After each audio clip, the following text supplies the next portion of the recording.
उस राजा ने जब ऋषि ने मना किया गाय को देने के लिए तो अपनी सेना से कहा आश्रम को तोड़ फोड़ करो। साधु संतों का अपमान करने लगा। कई साधुओं को मृत्यु के घाट पर पहुंचा दिया। सहस्राबाहु अर्जुन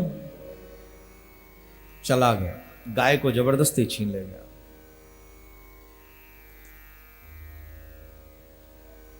परशुराम जी लौट कर आए तो देखा आश्रम की दशा बड़ी अस्त व्यस्त है। मां से पूछा, मां ये क्या हो गया? तो पूरा वृतांत बताया और कहा, मां ने मैंने तुम्हें 21 बार लेकिन तुमने मेरी एक भी आवाज नहीं सुनी। परशुराम जी कहते हैं, मां मैं तेरे चरणों की सौगंध खाकर कहता हूं किस देश को 21 बार क्षत्रियों से विहीन कर दूंगा। और परशुराम जी ने अपना फरसा उठा लिया और निकल गए क्षत्रियों का विनाश करने के लिए। है मेरे भाई बहन, तुम भी साधु बन सकते हो, तुम भी ऋषि बन सकते हो, तुम भी एक देश सुधारक बन सकते हो, ऐसे आतताइयों का अगर तुम विनाश कर सको तो। राधे राधे बोलना पड़ेगा। परशुराम जी ने 21 बार क्षत्रियों से विहीन कर दिया इस पृथ्वी को, भूमंडल को 21 बार, और 21 बार सबको समाप्त किया। एक बार तो उन्होंने अपनी माताजी को और भाइयों को ही समाप्त कर दिया पिताजी के कहने से। पिताजी बड़े प्रसन्न हुए परशुराम की पितृभक्ति पर। कहा हमसे कोई वरदान मांग लो। बोले पिताजी जो मांगेंगे सो दे दो। बोले हाँ जो मांगोगे सो। बोले एक काम करो पिताजी, भाइयों को और माताजी को जीवित कर दो, और एक काम करना इनको भुलवा देना कि हमने इनको मारा है। कर दिया जीवित, भूल गए कि हमें इन्हें मारा है। अरे भाई माँ बाप की आज्ञा मानो, गुरुओं की आज्ञा मानो, बुरा नहीं होगा, यश फैलेगा तुम्हारा। श्रवण कुमार का नाम है कि नहीं? अच्छा ये बात, तुम्हें कोई जानता है तुम्हारी गली के बाहर? कोई जानता है तुम्हारी गली के बाहर? कोई 2 पैसे का भी पूछता है तुम्हें? क्यों नहीं पूछता? कुछ किया है पूछने लायक? लाओ खाओ सो, क्या पूछे? बहुत आए बाबरे तेरे जैसे। पूछता उन्हीं को है जो अपना कुछ अलग से करे, चाहे माँ बाप का रिस्पेक्ट करे, धर्म का प्रचार करे, अपने धर्म को आगे बढ़ाए, कंट्री की सेवा करे, गरीबों की सेवा करे। जो ऐसे लोग होते हैं उनको समाज सम्माननीय समझता है। समाज माने न माने, मेरा कन्हैया मानता है।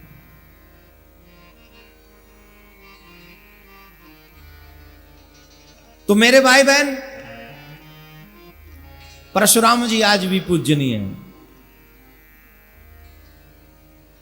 आज भी सूर्यवंश में श्री राम प्रकट हुए, सूर्यवंश में। और राम का लक्ष्य क्या है?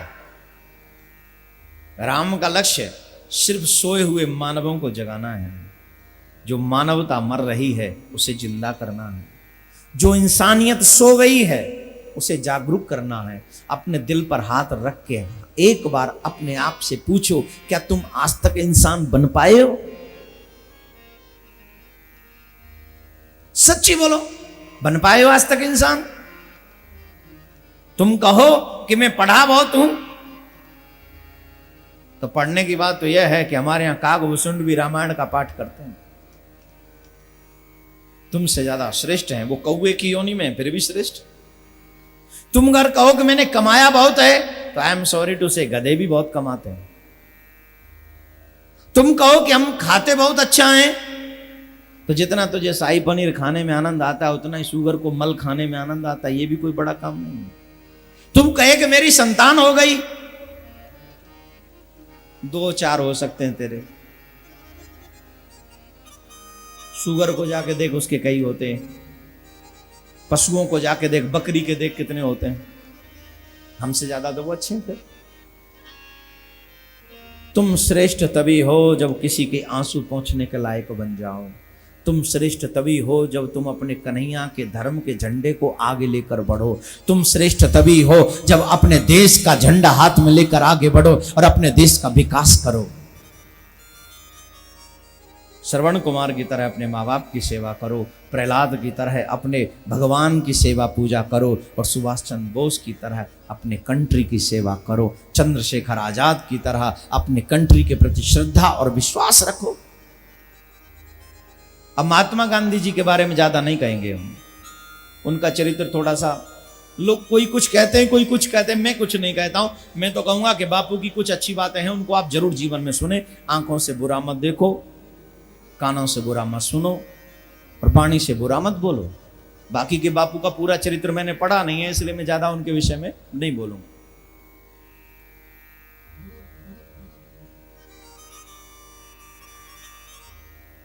तो तुम श्रेष्ठ तभी होगे जब कुछ श्रेष्ठ कर्म करोगे। परशुराम जी महाराज की बाद में राम जी का चरित्र जो है वो सोई हुई मानवता को जगा रहे। राम सिखाते हैं यज्ञ करो, रक्षा करो। राम सिखाते हैं जहां पर अभिमानी लोग इकट्ठे हो जाए वहां धनुष को तोड़ो और भक्ति रूपी सीता का वर्ण करो। राम धनुष तोड़ते हैं, इसका मतलब अभिमान तोड़ देते हैं। सुन लीजिए जरा, राधे राधे बोलना पड़ेगा।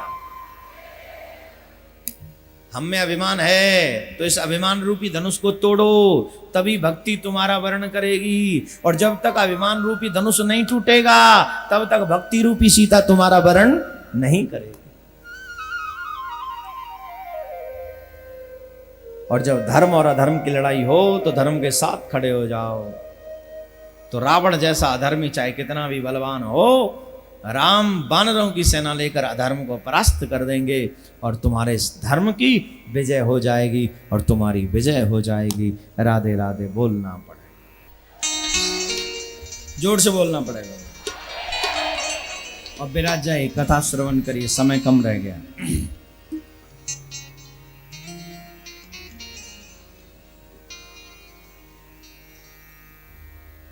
भगवान श्री रामचंद्र के इस सुंदर चरित्र के बाद, सूर्यवंश के बाद अनेकों कथाएं चंद्रवंश के राजाओं की वर्णन की जाती हैं। ययाति इत्यादि की कथा में कई बार आपको सुना चुका हूं। आज राजा रंतिदेव की कथा मैं आपको सुनाना चाहूंगा। बहुत प्यारी कथा है। राजा रंतिदेव बड़े ही धर्मात्मा राजा थे, बहुत ही धर्मात्मा राजा थे। उनकी रानी भी बहुत पतिव्रता थी और धर्मात्मा थी। एक बार की बात, बहुत समय जब राज्य करते करते हो गया तो अचानक से भगवान को पाने की इच्छा लेकर राज्य सुख त्याग कर, राज्य सुख को ठोकर मारकर भगवान से मिलने की इच्छा लेकर वन में चले गए। और जब जाने लगे तो पत्नी ने कहा मैं भी आपके साथ चलूंगी। एक पुत्र था उनका, बोला मैं भी आपके साथ चलूंगा। तीनों वन में जाकर भगवान को मनाने की कोशिश करने लगे। जब वन में गए तो 48 दिन हो गए, 48 डेज, और 48 दिन गुजर गए। उनको अन्न का एक दाना नहीं मिला, इवन पानी की एक बूंद नहीं मिली तीनों को। इतना वक्त गुजर जाने के बाद फिर भी उनका धैर्य टूटा नहीं। धर्मात्मा वो नहीं जो विपत्ति में अपना धैर्य खो दे। धर्मात्मा वही है कि बुरे वक्त में भी भगवान पर विश्वास उसका अटूट बना रहे। सुख सुविधाएं हों तो तुम धर्मात्मा, और जब सुख सुविधा कम हो जाए तो तुम अधर्मी। ये धर्मात्मा थोड़ी है, धर्म नहीं, ये तो समय की सेवा है। धर्मात्मा वही है चाहे स्थिति परिस्थिति कठिन हो, कुछ भी हो, लेकिन धर्म करना आप बंद मत करो। वही धर्म एक दिन आपकी आकर सेवा करता है, आपकी मदद करता है, आपकी हेल्प करता है। एक दिन की बात है, 49वें दिन उनको कहीं से भोजन की व्यवस्था हो गई। तीनों ने अपने अपने बट का भोजन प्रसाद लिया और जैसे ही प्रारंभ करने लगे तो नियम है पहले घर के बड़े खाते हैं, फिर बच्चे, फिर पत्नी, ऐसा नियम है। तो जब राजा रंतिदेव भोजन ग्रहण करने लगे तो उसी समय एक साधु बाबा आ गए। कहने लगे भैया भूख लगी है भिक्षाम देहि। तो राजा रंतिदेव ने अपना भोजन उनको प्रदान कर दिया, लीजिए महाराज आप पाइए। वो पाकर चले गए तो रानी के प्रसाद में से ही 2 भाग किए, आधा रानी के लिए छोड़ा, आधा अपने लिए। तो जब वो भोजन लेने लगे तो एक ब्राह्मण आ गए और कहा भूख लगी है बहुत जोर से। वो भोजन उनको दे दिया, पुत्र के भाग में से 3 भाग किए, लेने लगे तो एक और भिक्षुक आ गया, बहुत जोर से भूख लग रही है, वो भी उनको दे दिया। सोचा आज भगवान को जल का भोग लगाकर जल पान करेंगे और इसी को तुलसी दल समझकर आज इसी के आश्रित रहेंगे। और जैसे ही जल पीने लगे उस समय भी एक भिक्षुक आ गया और वो जल भी उसको दे दिया। और इतनी कठिन परिस्थितियों को देखते हुए स्वयं भगवान उनके सामने प्रकट हो गए और कहने लगे ये तो सिर्फ तुम्हारी परीक्षा भर थी, हम तो तुम्हारी परीक्षा के लिए सब कर रहे थे। बोलो राधे राधे। आज व्यक्ति को न शांति है, न सुख है, न चैन है, न आराम है, न विश्राम है। जानते हो क्यों? क्योंकि जीव के जीवन में से धर्म चला गया, और जिसके जीवन में से धर्म चला जाए उसके जीवन में शांति कभी नहीं आ सकती, कब भी नहीं आ सकती। शांति उसी के जीवन में आती है जिसके जीवन में धर्म है।